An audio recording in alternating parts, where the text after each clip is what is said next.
I'm just going to start with a brief little bit about what I do. You've had the introduction. I didn't know that's what I did at all. Thank you for getting it off the website. Basically, most of my job, it's what I call my day job, is I work with advertising agencies and brands, and I basically think up stuff for them to do in mobile. It's very madmanish. I kind of try and think up ways of selling sugary cereals and alcohol to people who probably shouldn't be buying it. I don't just do that. I actually work with quite a lot of smaller organisations, charities, and things like that. So I was very much, in the approach here and looking at the list of people who are coming, I was very much focusing it on smaller businesses and organisations. And what this is really about, hence the Mobile for All, is the fact that there's kind of potential for all of us in the mobile space. Quick question, I don't know who from the list has turned up, so I don't know who's academic, who's business, who's organisations, but just think about your organisation and quick show of hands, who is doing anything in mobile? So what I mean by doing anything, I'm talking about mobile sites, apps, possibly even if anybody remembers this, SMS. On a business level. So quick show of hands, who's doing that? And I'm going to include our panellists. Okay, so we've got in the audience. What are you doing briefly? Okay, so you build apps. Yeah. Okay, you won't like the next thing I'm going to say. Right, okay, you're going to hate this. We'll discuss later. Okay, good. This is a very funny clicker. So one of the key things, I mean, what I have to a lot of the time is kind of, it's kind of obvious how much we're using mobile, but in terms of brands and brand engagement, I do have to make this justification. It seems like every brand is kind of building an app, and they sort of are, but they're actually not putting very much money into the mobile space. But what's actually happening is we're becoming this smart society. So around about the start of this year, we reached what everybody called tipping point, which is more than half of the mobile phone ownership in this country, which is in the high 90%, when it was over 50%, and now we're approaching 60%. By the end of next year, we're expecting it to be in the 70%. Possibly 3/4 of us will have a smart device. And why is that significant? It's because we do things on it, and we do all kinds of brand engagement. There has been this massive shift, and I think what you were saying about the way that you do your stuff at the Science Park, this is evidence of this. We've stopped reading newspapers. Pretty much every single newspaper, apart from the Daily Mail, sadly, is losing money. This is from someone called Mary Meeker in the States, who's an analyst, and she noticed first a year ago, and then in February this year, 7% of media time.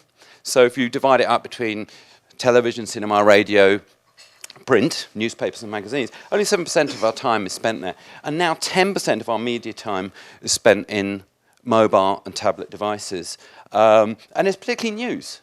We've stopped reading news in a newspaper in that traditional form, and we're getting it off our mobile phone. I use Flipboard, and I just bring all my content in through Flipboard, Guardian, BBC, plus people who I like on Twitter, Huffington Post, and it's kind of destroying it in terms of brands, and they're still spending money here. They haven't quite got this bit yet, that this is where as consumers we're going.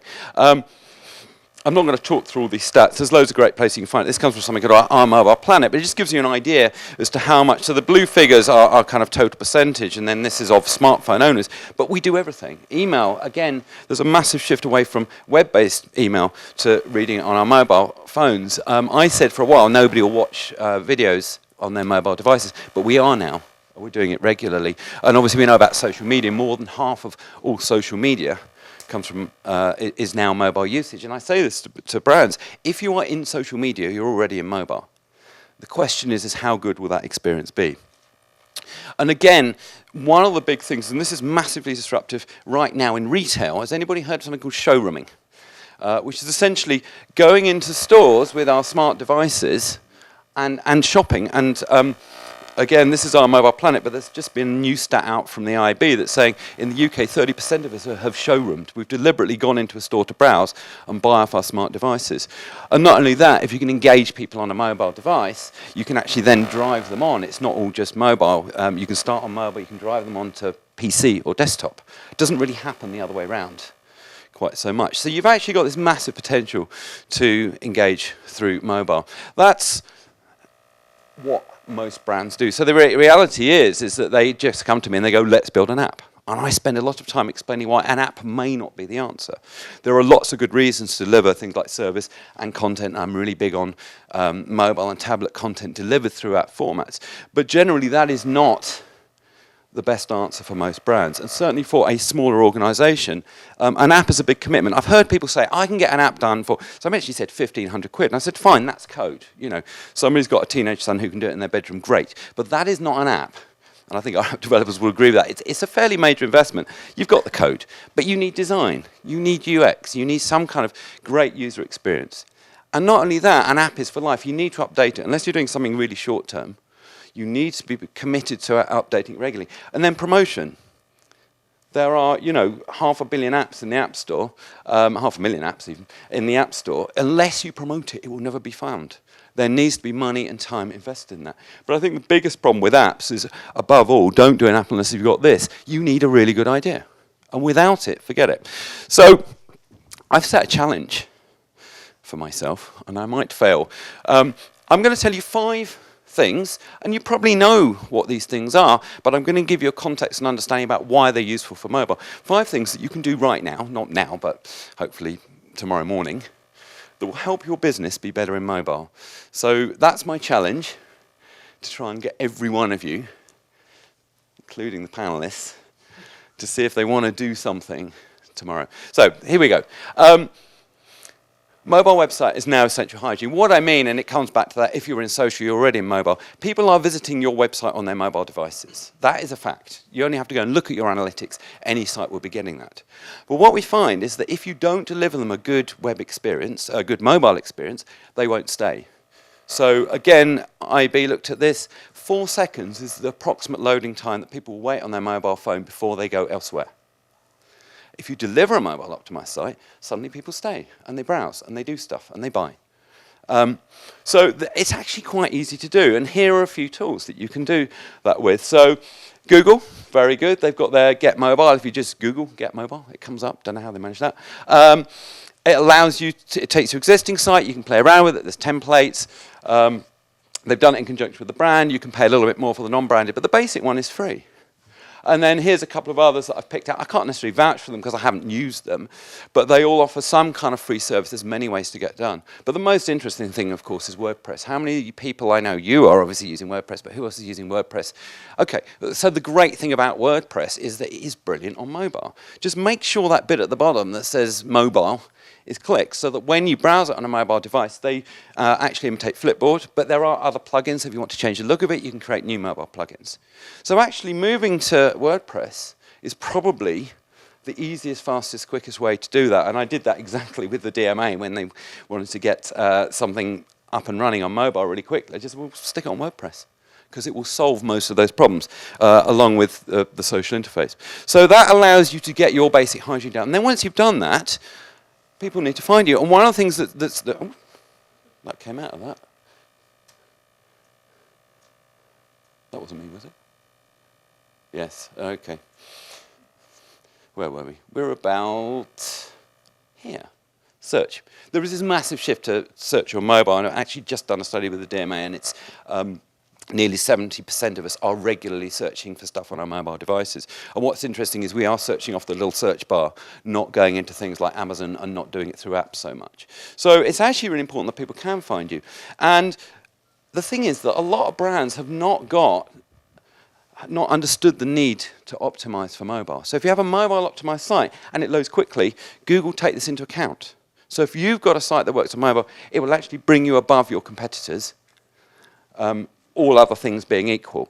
The really interesting thing with search is the fact that you've got places search. So this is local search. I just did a very random search, Delhi's in Birmingham. This is what kind of came up. But then you go to Google Places, and it's great because you've got things like click to call. So if you're a call-based business, people ring straight. You remember, it's still a telephone, 5th most used function, according to Ofcom. And it's obviously got the map. Now, this is free. So you just go into Google Local Business and update your information and make sure it's up to date. People who do that brilliantly is Domino's Pizza. You search for Domino's Pizza and you click on the Places button, they will absolutely show the nearest one to you. They get it. And there's a really quick win that you can go and do, and it will bring more people to your business. I'm involved with a scuba diving club in London. I did a Google Places listing, and guess what? People ring me up. It does actually work. The next thing is connect your advertising and PR. Now, what do I mean by advertising and PR? Well, that's a very broad thing. If I'm talking to the likes of Kellogg's, it probably is about television ads. But of course, advertising actually means a whole load of different things. So it could be literally the board that's outside your shop. And this is a really good piece of mobile connection. All they've done is follow us on Twitter. But that works, because if you stick it at your venue, people will pick up their mobile devices and engage with you. So there's lots of ways you can do this. But given the fact that people are walking around with their mobile devices, think of the showrooming again, if you encourage people to use their mobile devices to interact with you, they will. So you can do it with a URL, you can do a hashtag. And hashtags at things like venues and live events is a really good way of driving connections very, very quickly. Think of how many people are already engaging with Twitter right now. Likes, pins. You can even do some quite clever stuff with QR. I'm not particularly, as I described the other day, a QR warrior. But I think all technology has its place if it's used and targeted correctly. And this is an interesting example that I did. I was working with so it's just 5 guys who are cabinet makers. So they build stuff, they make furniture. And they were showing some chairs at Canary Wharf again, and didn't have the budget for, how many was it, 100 and something people. In fact, it was done on 0 budget. And what they wanted to do was to show people how they made these chairs. They'd had a little, what do you call it, stop frame thing. So they put a camera above the bench as they were making the chairs. So they had a really nice stop frame animation they put on YouTube. I said, great, why don't you make a wooden QR code? Show what you can do.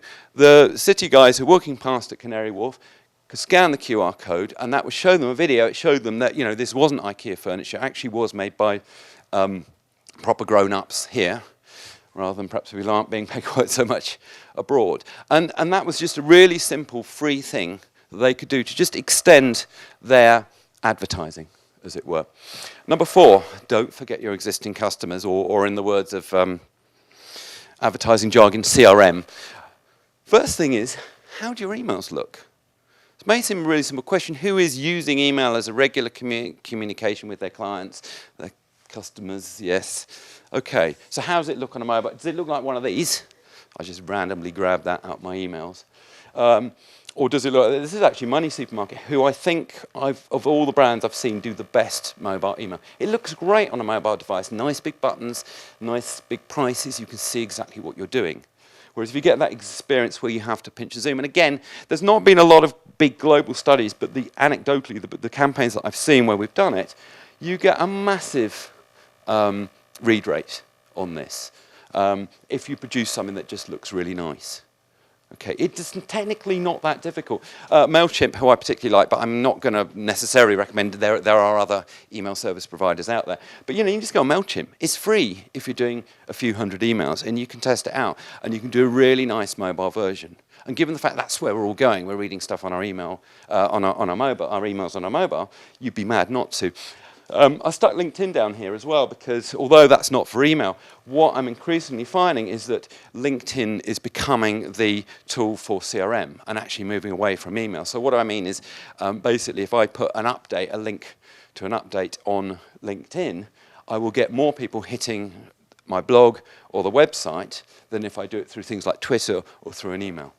What's really great with LinkedIn is they're brilliant on mobile. Look at what they've done on their tablet app. If anybody's downloaded the iPad version, it's like Flipboard. It pulls in all the content from your network. So if you're the one providing that content, you can do that, and it's all mobile optimized along the way. Or you could just do this. I love this. This is Gatwick Airport. They just put a big sign up on the departure board. This could be a sign up, in a venue or something like that, which is just how we're doing. They had a team, I think there's only about 6 of them, which for the whole of Gatwick Airport isn't a lot. And that team's job is to run around and sort out whatever service problems they're getting on Twitter at that point. And they do it really well. And it's allowed the airport to really differentiate themselves from the other. They moved away from BAA, and they're now an independent airport who've differentiated themselves for a great experience. So go and look at their feed, because they're really good at it. If you want a laugh, go and look at Ryanair's feed, because it's just full of people basically swearing at them. Solo Mo, this is kind of latest buzzword, so I put it in there. I always feel a bit dirty for saying it, but there you go. Solo Mo, but I think there are lots of new opportunities from this. This is Foursquare. Many of you may be familiar with it. It's not a massively used network. It's 25 million, according to Foursquare. I actually tweeted 35 million, and they corrected me, so clearly. And that's globally, that's not here. So, but it can be really, really useful. You can fork out, this is $25,000 for your own badge. This is Marc Jacobs, who did the Fashion Victim badge, see Victim handbag kind of thing. That was for New York Fashion Week. And that's quite a big investment. And these guys, and again, go and have a look at it, it's called Granite a Pet, and they basically made these billboards to promote their pomegranate pet food, difficult sell. And it had a little dog bowl, and when you checked in on Foursquare, it dispensed a portion of the dog food. And obviously then the dog would want to go back each day. Clever, because what it was doing was amplifying what they were doing. So in other words, every time somebody checked in, all their other followers saw it. But this is a really simple but clever use of Foursquare. Foreign Office. Why would the Foreign Office use Foursquare? Well, what they do is at basically entry points to different countries, so airports, ports, they give tips about what's happening in that country. So that travel advice, so this is from earlier, no, that's from last year, this one, but it's got travel advice particularly around Arabia and what's happening there. So during the Arab Spring, you get information about Bahrain Airport. And the Foreign Office said, look, we know that not everyone's on Foursquare, but this allows us to reach a particular sort of user base. So even if you don't have a venue, you can actually do some clever stuff with Foursquare. You can even be quite guerrilla and put in perhaps some subtle tips around where your competitors might be. Go and have a look on Foursquare, because even if you think your customers aren't on there, maybe somebody's already referencing your venue. Is your venue there and you're just not controlling it, and you can win it back. Really simple. My brother runs a small coffee shop in London. He is possibly the least commercial person I've ever met. When I suggested to him, it was originally a kind of music shop and CD shop, and I said, well, why don't you offer your customers, any customer who brings a new customer, give them a discount. He said, that's crash commercialism. So, but I did him a Foursquare offer, and he really likes it, and it's free to set up. So for him, it's just if you buy a CD over £10, and he should be changing it, but what's really interesting, he does very little with it, but there's his users, they're giving tips, they're doing, they're adding in photos. So it's kind of got its own community, and he actually says, Foursquare's quite busy, 28 tips is not bad for one small venue. And he doesn't know how half these people are, because they don't necessarily introduce themselves as customers. So the customers who talk are not necessarily these customers. So he's reached a whole new audience at no cost whatsoever. And the tools that Foursquare have to manage this are brilliant. They send you a weekly email, they tell you the check-ins, you can actually refine your offers. Domino's Pizza again, who seem to do a lot of this stuff. Any Domino's, if you are the mayor, you get a free pizza. I know people with teenage sons who spend their whole lives checking into Domino's on Foursquare in the hope of getting that free pizza. It does work, and it's really, really easy. And then you've got stuff like Instagram, and kind of the future. You know, I mentioned at the start about content and co-creation, and that's about basically working with your customers to do stuff, or your potential customers. So there's a few campaigns that are really, really interesting. One of them is Fiestagram from Ford Fiesta, where they invited people to submit. So every week, there was a competition. It was a broad theme around the new Fiesta, like technology, 60,000 entries. And it was so good, they actually printed them out and did an exhibition, and we're doing live updates on digital screens. This is one that's running right now for, it's Kickstagram for Foot Locker. And again, go and have a look at that, because they're doing really interesting stuff. The nicest one I've seen actually was right today, which is Cadbury's, doing really nice work. But remember, this is free. And you don't have to generate the content. Your users can do it. And actually, you've even now got restaurants. So it was announced as the first ever, but actually a couple of people have done it. What they do is they get their customers to just take pictures of their food. I mean, you know, most of Instagram is pictures of food. Most of Pinterest, by the way, is pictures of cupcakes, if you weren't sure. So, you know, why not use those photographs of food to create a menu? So the customer's creating the menu for the restaurant through Instagram. Brilliant. Doesn't cost you anything. And it amplifies, again, what you do. This is actually something that's happening right over the way. This is at NTI, so this is a Future Media course. And we're doing these every month. We do a theme. This one is called Don't Need Roads, because that's the kind of one of the course titles. So Don't Need Roads, kind of pictures of your feet. That's me. And that's coming through Instagram, through Pinterest, and things like that. So these are really easy, fast ways to set up. And you're engaging your customers. And obviously, there's actually whole kind of conversations going on there. So that's kind of the 5, but I have this kind of thing about with customers. My one tip for business, by the way, is, you know, don't overpromise, but overdeliver. Deliver more than you said you're going to do. So bonus tip today, 20% free. It's this, augmented reality. You're thinking nobody's using it. Well, no, actually it is a growing channel, and it's getting massive. And this is something called Aurasma. Some of you might have heard of it. There's a number of, essentially they're apps, but they work like a web browser. You download the app, and you point it around a room or a place or a building, and it layers new information on top of it. Thing with Aurasma, so it's AURASMA,